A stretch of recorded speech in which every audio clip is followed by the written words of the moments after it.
Selamat pagi, siang, sore, ataupun malam bagi teman-teman, khususnya untuk Bapak Bangkit Gotama STMT dan Ibu Mutia Reza STMT, selaku dosen pengampu mata kuliah Desain Proses Teknik Kimia.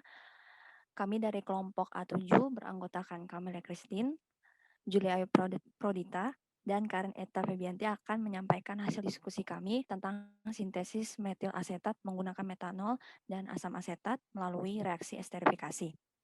Outline yang akan kami sampaikan diantaranya mengenai heuristik, konfigurasi reaktor, separation trend, dan heat exchanger network. Untuk outline yang pertama yaitu heuristik. Pada heuristik kedua, melalui reaksi asam asetat dengan metanol yang merupakan reaksi reversibel menghasilkan metil asetat dengan air. Setelah ditinjau berdasarkan safety data sheet, metanol merupakan senyawa reaktan yang paling toksik sehingga dijadikan sebagai ekses reaktan, dan acetic acid atau asam asetat sebagai limiting reaktannya. Selanjutnya pada heuristik ketiga, proses reaksi ini melibatkan inert spesies berupa katalis.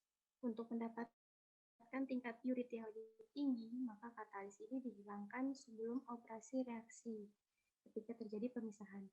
Berdasarkan parameternya, katalis liquid yaitu sulfuric acid memiliki efisiensi lebih tinggi dibandingkan dengan katalis solid yaitu indium 180.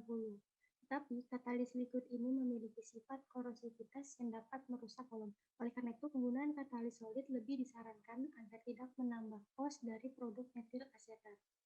Selanjutnya, pada heuristik ketujuh, yaitu berdasarkan jurnal, penggunaan katalis solid indium 180 lebih efisien dibandingkan dengan katalis solid lainnya, yaitu ada indium 190 dan Amberlist 16 watt. Dalam mengkonversi asam asetat yaitu sebesar 68,98%.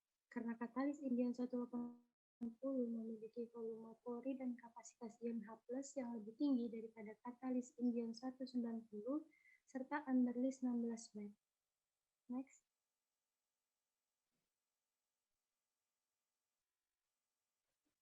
Selanjutnya, pada heuristik ke-8, yaitu penggunaan reaktif distilasi yang merupakan unit separasi yang umum digunakan pada reaksi reversibel termasuk pada proses produksi metil asetat. Proses reversibel yang melibatkan reaktif distilasi tidak memerlukan senyawa feed atau reaktan yang berlebih maupun yang mengubah tekanan sebagaimana proses yang tidak menggunakan reaktif distilasi. Dapat dilihat pada gambar di samping yaitu pada figur 6.8. Next.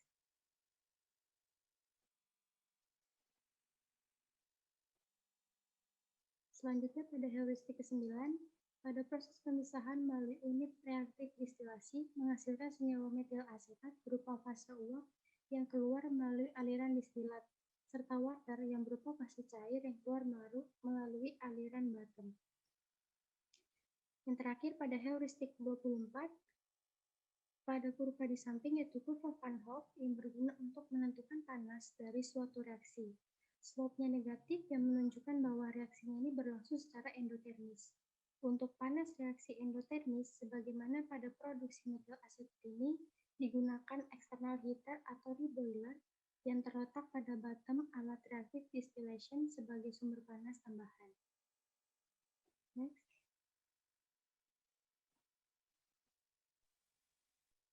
Pada outline selanjutnya yaitu reaktor configuration. Untuk konvensional, digunakan reaktor berupa CSTR, yaitu Continuous Stir Tank Reactor, tapi karena bahan upan yang digunakan berupa liquid dan mengurangi biaya produksi, serta untuk mendapatkan nilai yield yang tinggi, maka digunakan reactive distillation sebagai reaktor sekaligus separation prosesnya.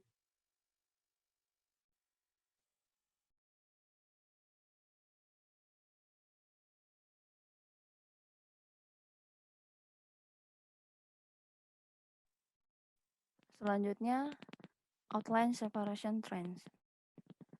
Untuk phase kondisi dari reaksi metil asetat ini, esterifikasi metil asetat ini, di mana terdapat fase liquid-liquid yang terdiri dari metil asetat, air, metanol, dan asam asetat. Untuk step pada separation trend ini yang pertama identify the azeotrope. Di sini kami mengumpulkan data terkait temperatur, pressure, dan komposisi dari masing-masing komponen reaksi utility-nya pada tekanan 1 atm. Itu dari metanol, komponen biner pairnya itu metanol dan metil asetat sebesar 1,029, untuk water dengan metil asetat sebesar 0,38, dan komponen binary pair asetat acid atau asam asetat dengan metil asetat itu sebesar 0,36. Jadi dapat dilihat juga berdasarkan relatif volatility tersebut, nilai dari asam asetat dan metil asetat berada pada nilai terendah. Dapat diindikasikan juga bahwa ketiga dari komponen binar ini memiliki pemisahan yang cukup sulit karena nilainya relative volatility-nya berada di bawah nilai 1. Selanjutnya untuk residu cross map ini merupakan grafik residu antara metanol, air, metil asetat dengan asam asetat. Selanjutnya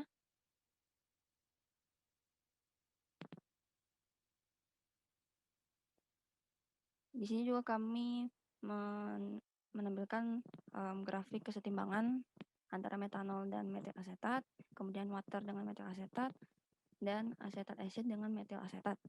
Dari ketiga kurva tersebut, kami identifikasi pada step 2 di separation trend dalam produksi metil asetat ini pembentukan campuran azeotropik itu terjadi pada titik didih yang rendah di metil asetat dengan metanol ini berada pada 64,5 mol persen, dan diketahui juga berada pada suhu metil asetat sebesar 326,8 Kelvin. Dan untuk pembentukan azeotropik yang ada pada metil asetat dengan air itu berada pada 90% mol metil asetat pada suhu 330,1 Kelvin. Sehingga dari kedua grafik tersebut diindikasikan bahwa pemisahan ini adanya pemisahan azeotrop yang dapat diindikasikan bahwa pemisahan yang terjadi dalam kedua campuran tersebut sangat sulit. Kemudian untuk pemisahan antara metanol dan metil asetat secara azeotrop ini maupun asam asetat dengan metil water dengan metil asetat itu terjadi karena perbedaan titik didih yang kecil. Jadi untuk metil asetat dengan metanol 59, derajat Celcius tadi dikurang lebihkan dengan normal boiling point pada metil asetat juga itu rata-rata itu cuma 3,3 derajat Celcius. Kemudian juga untuk perbedaan titik didih antara air dan asam asetat itu sekitar 18,2 derajat Celcius. Dibandingkan dengan perbedaan titik didih antara air dan metil asetat itu cukup besar, sekitar 43,1 derajat Celcius. Sehingga pemisahan dari perbedaan titik-titik didih tersebut diindikasikan bahwa pemisahan pada masing-masing komponen yang dibandingkan ini tidak mudah. Jadi diperlukan pemisahan secara azeotropik ataupun reaktif distilasi agar pemisahan yang diinginkan tercapai. Nah, untuk pemilihan dari reaktif distillation sendiri itu dalam satu unit itu merupakan alternatif dari destilasi. Kalau untuk destilasi konvensional itu kan meliputi pemisahan secara umum, tidak melibatkan reaksi. Tapi untuk reactive distillation ini meliputi reaksi dan pemisahan dalam satu unit, sehingga di sini juga dapat mengurangi cost yang ada dalam sebuah pembentukan desain pabrik juga. Dan kalau dibandingkan dengan pemisahan distilasi biasa secara konvensional, pasti cost-nya jauh lebih tinggi dibandingkan dengan pemisahan secara reactive distillation. Kebutuhan energi yang digunakan pada pemisahan secara konvensional itu jauh lebih tinggi dan membutuhkan biaya recycle yang cukup besar. Untuk kolom distilasi reaktif sendiri itu bekerja secara kerjanya itu mendekati kondisi umpan stokiometri, sehingga menghilangkan biaya recycle dan meningkatkan efisiensi dari kolom dan meningkatkan hasil konversi dari reaksi tersebut.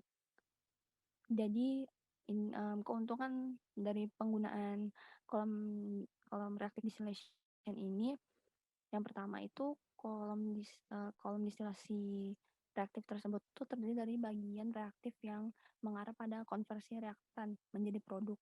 Kemudian meningkatkan pemisahan dalam kolom dengan mengubah volatilitas komponen yang secara langsung dapat dilakukan bersamaan ketika reaksi berlangsung dan dapat meningkatkan selektivitas produk atau yield yang sudah disebutkan sebelumnya pada heuristik. Nah, jadi next.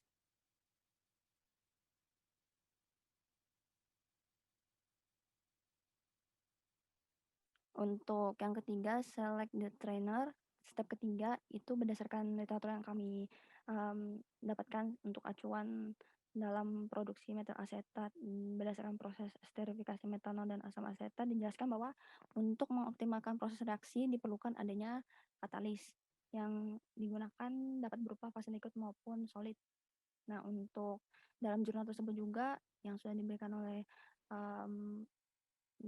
yang sudah diberikan juga itu mempelajari tentang perbandingan katalis baik secara liquid maupun solid. Untuk katalis solidnya sendiri digunakan indium 180, indium 190 dan amberlis 16 watt. Kalau untuk katalis liquidnya sendiri digunakan H2SO4. Nah, perbandingannya ini dilihat dari parameter pengaruh kondisi operasional, pengaruh jenis katalis juga, kecepatan agitasi, suhu, waktu reaksi, pemuatan katalis, konsentrasi reaktan awal pada esterifikasi.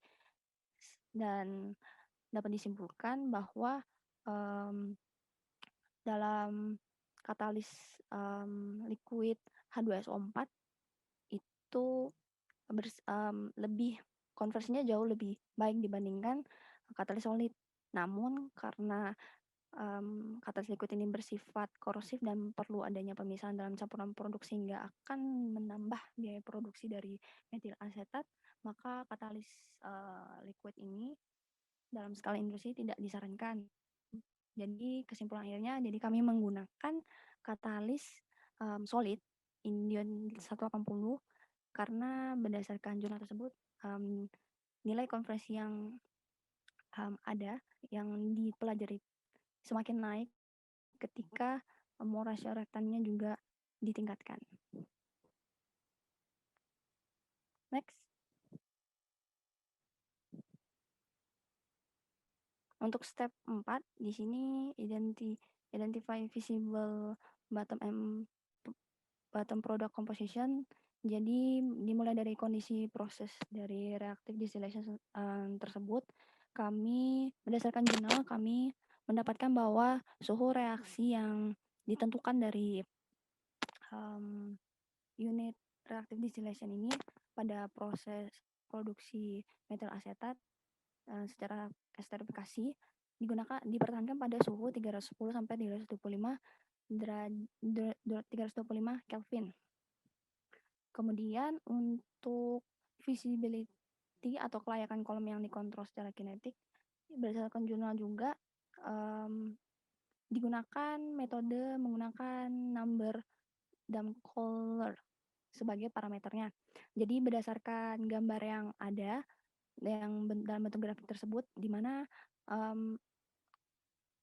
bagian produk atas dan bawah yang tidak diinginkan stabil pada bagian stripping, dan produk atas bawah yang tidak diinginkan tidak stabil pada bagian rectifying. Jadi cabang-cabang tersebut yang bagian atas sama yang bagian bawah itu mewakili bahan produk di bagian atas, dan yang bagian bawah ini menentukan istilah produk yang visible. Untuk kemungkinan rasio refluksnya berdasarkan jurnal juga, berada pada tekanan 1 atm, kolom reaktif distilasinya berada pada kondisi 1 atm, kemudian reflux minimumnya berada pada 1,3 dan reflux maksimumnya berada pada 2,8. Jadi kalau melebihi rasio tersebut maka tidak dapat mencapai pemisahan yang diinginkan.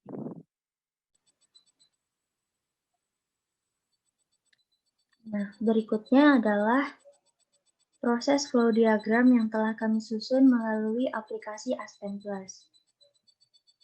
Di dalam proses flow diagram ini terdapat satu unit reactive distillation, yang mana terdapat 2 aliran stream yang masuk dan juga 2 aliran stream yang keluar.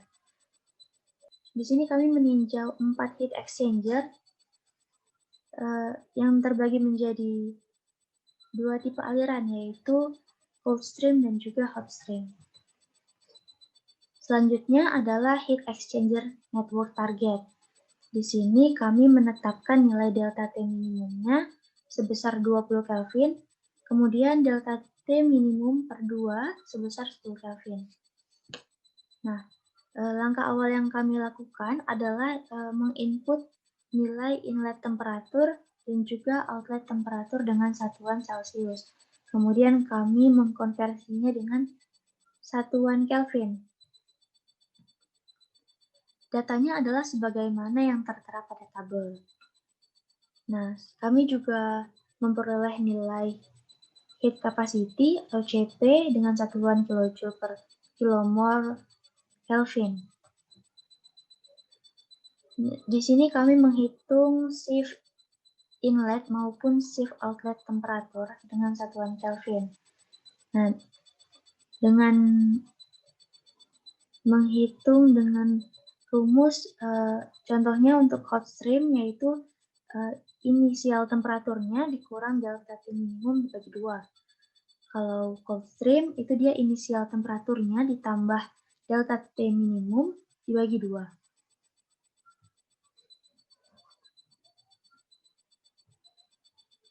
Kemudian pada tabel kedua itu kami memasukkan urutan temperatur yang dari yang tertinggi ke yang paling rendah berdasarkan temperatur shift inlet maupun outlet yang sudah kita dapatkan pada tabel sebelumnya. Kemudian kita mengurutkan stream dari yang 1 hingga ke 4 beserta masing-masing nilai heat capacity-nya. Di sini terlihat ya bahwa yang warna merah itu berupa hot stream dan juga yang warna biru berupa cold stream. Di sini kita menghitung delta T interval. Contoh data perhitungan yang pertama yaitu dengan mengurangi temperatur yang atas dengan temperatur di bawahnya. Contohnya pada tabel yang pertama ini, delta T interval yang pertama yaitu mengurangi 338 dengan 321,61 hingga kita dapatkan nilainya 16,3884. Begitu pula seterusnya hingga kemudian kita juga menghitung nilai sigma Cp cold dikurangi dengan nilai sigma Cp hot. Nah, contohnya saja pada data yang ketiga. Nah, di sini kita jumlah Cp dari cold stream yaitu yang 144,892 dan juga 105,667 itu kita kurangi dengan jumlah Cp yang ada di hot stream-nya. Itu 81,0157 ditambah 90,2807. Begitu pula dengan data yang lainnya. Selanjutnya kita menghitung nilai delta H-nya. Delta H ini kita hitung dengan mengalihkan nilai delta T interval dan juga sigma Cp cold dikurangi dengan sigma Cp hot-nya. Nah, kita dapatkan nilai sebagaimana pada tabel. Kemudian untuk menentukan apakah alirannya ini surplus atau defisit adalah dengan melihat hasil perhitungan yang ada pada delta H-nya atau entalpinya. Apabila nilainya itu negatif, maka ia merupakan surplus, dan apabila positif, dia merupakan defisit. Di sini kami juga menghitung nilai heat loss dengan satuan kilojoule. Pada stream yang pertama, itu caranya dengan mengalihkan CP dikali dengan suhu awal dikurang dengan suhu akhirnya. Jadi contohnya pada stream yang pertama 81,0157 dikali 320,0382 dikurang 283. Begitu seterusnya hingga stream keempat. Di stream keempat kita dapatkan nilai heat load-nya 3170. Nah, selanjutnya kita menghitung initial calculation. Data yang kami perlukan di sini adalah temperatur dan juga delta H-nya atau entalpi yang sudah kita dapatkan pada perhitungan di tabel sebelumnya. Nah, caranya adalah dengan mengurangi initial calculation ini dengan nilai delta H-nya. Jadi contohnya di sini 0 dikurang 4106,261. Kita dapatkan minus 4106,26 sekian. Begitu seterusnya. Nah, karena di sini nilainya minus, apabila kita mau mengubah angkanya menjadi positif, maka kita perlu menambahkannya dengan angka yang paling kecil di initial calculation. Nah, di sini kita menjumlahkannya dengan nilai minus 5.312,622 sekian. Nah, jadi kita dapatkan adjust calculation-nya sebagaimana yang tertera pada tabel berikut. Nah, untuk nilai adjust calculation yang 0 itu merupakan pinch. Nah, kemudian kita juga dapat nilai hot utility-nya itu 5.312,622 dan juga cold utility-nya 4.282,41 kJ. Nah, kemudian kita dapat ya temperatur pinch-nya yaitu 308. Yang kita tinjau adalah temperaturnya. Jadi temperaturnya 308 Kelvin. Kemudian untuk temperatur above pinch-nya itu kita kembalikan ke suhu semula ya, yaitu 318 Kelvin. Kemudian untuk temperatur below pinch-nya yaitu 298. Ya, selanjutnya saya akan menjelaskan tentang desain grid heat exchanger network. Jadi di dalam grid diagram ini kami menentukan 4 stream, di antaranya 2 stream hot dan 2 stream cold. Dan yang stream 1, 2 ini merupakan stream hot dan 3, 4-nya merupakan stream cold. Nah, disusun dari suhu yang pertama itu di stream 1 itu dari suhu 293 Kelvin ke 330,04 Kelvin. Untuk stream 2 dari 293 Kelvin dengan pinch-nya 318 sama juga tadi di stream 1 dan mencapai suhu 331,61 Kelvin. Untuk stream 3 dari 298 Kelvin ke 338 Kelvin. Jadi tidak ada pada below pinch-nya ya. Untuk stream 4 sama juga pada suhu awalnya di daerah pinch 298 Kelvin menuju 338 Kelvin. Nah, untuk pinch-nya sendiri tadi sudah disebutkan sebelumnya, di above pinch-nya ada 318 dan di below pinch-nya ada 298 Kelvin. Nah, lalu ditinjau lagi yang pertama dari sebelah kiri itu yaitu above pinch, di mana CP cold di sini syaratnya CP cold lebih besar dari CP hot. Yang pertama stream 1 di mana CP-nya kami splitkan karena untuk memenuhi theoretical heat exchanger network design yang kami inginkan. Jadi dari CP awalnya 81 kami split jadi 2 bagian masing-masing dengan perbandingan 60 dan 40%, di mana yang 60%-nya lotnya didapatkan 585 dan lot yang 40%-nya 390.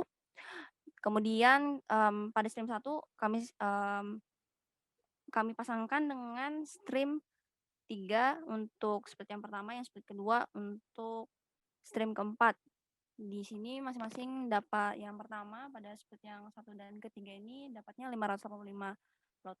Dan untuk yang stream 1 split kedua dan stream 4 ditentukan pada lot 390. Jadi untuk stream 1 kebutuhan dari lotnya sendiri sudah terpenuhi. Jadi kami sudah langsung mencek-listnya. Kemudian untuk yang stream 2 kami juga membagi jadi 2 split.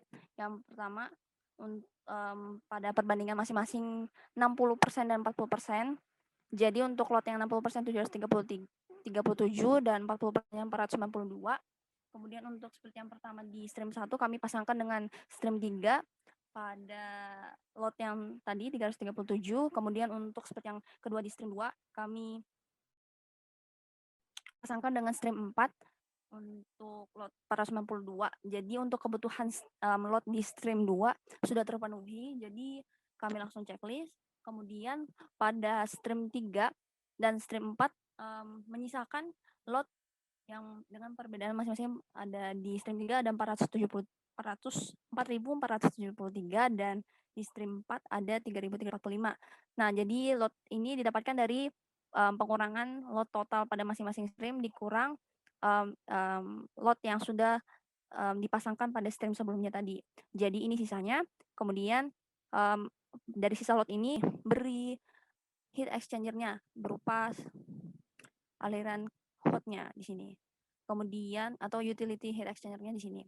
Kemudian untuk below pinch-nya pada stream 3 dan 4 tidak ada. Jadi untuk total dari masing-masing stream yang ada di stream pertama dan stream kedua yang ada ini lotnya masing-masing langsung saja karena tidak terpakai untuk split pada cold stream diberi utility heat exchanger yang cold. Pokoknya lotnya sudah terpenuhi. Jadi untuk theoretical minimum heat exchanger-nya berdasarkan rumus number of units di mana stream yang ada di above pinch ditambah utility-nya dikurang 1 dan stream yang ada di below pinch ditambah utility unit-nya dikurang 1.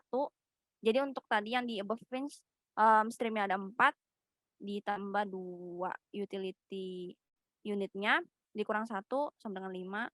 Dan untuk below pinch-nya ada 2 stream ditambah dengan 2 utility unit-nya dikurang 1, totalnya 3. Kemudian number of units secara keseluruhan 5 ditambah 3 sama dengan 8. Jadi berdasarkan diagram yang sudah kami desain sudah sesuai dengan perhitungan teoretikal yang kami telah hitung berdasarkan rumus yang ada tadi sebelumnya.